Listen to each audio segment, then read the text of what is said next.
At dahil 6th wedding anniversary namin ng aking Superman, tara samahan nyo kami ng aking kaibigan para mag-celebrate ng aming wedding anniversary dahil nasa long distance relationship kami. At dito nga sa Yakiniko namin napiling mag-celebrate. Dito lang yan matatagpuan sa North Point MTR Exit A1, Harbor North Point Phase 2, Shop 216 or sa may second floor. Pagpasok nga natin dito ay aakyat na tayo dito sa may escalator. Hanapin na ng 6080 shop at umakyat ulit sa may escalator. At eto ang aking kasama magse-celebrate dahil wala dito ang aking asawa. Shout out sa aking Superman na siyang nag-sponsor ng aming dinner. Yakiniko is a Japanese restaurant na mukhang expensive pero super affordable lang siya. And yes, afford na afford nyo per set. And meron silang 52, 48 at 62 per set. May kasama ng meat, rice, soup, and a side dish na salad. At eto rin nga yung mga sauce na magpapasarap sa pag-iihaw-ihaw. Huy! Sangyup na yan! Eto ang first set na kinuha namin na may pork and beef. Yung soup nila, grabe, masarap siya. And the good thing here is makakapili ka kung anong size ng rice ang kukunin mo. Pwede kang mamili ng small, medium, o large. And the good news is hindi siya mag-a-upgrade. Hindi siya mag-a-add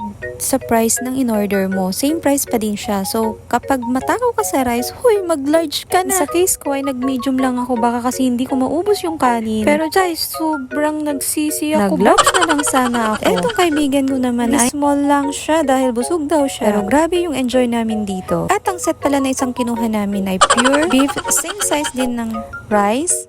Tsaka meron din siyang side dish na salad and soup. Grabe, sobrang sulit na sulit dito. And dito pala hindi sila tumatanggap ng cash, but you can pay through Alipay, Octopus, or credit card. Hindi na rin kami nag-add-on ng drinks namin dahil plano naming mag-boba tea. At eto na nga ang final look ng aming dish. Grabe, natawa lang ako sa napakalaking kutsara.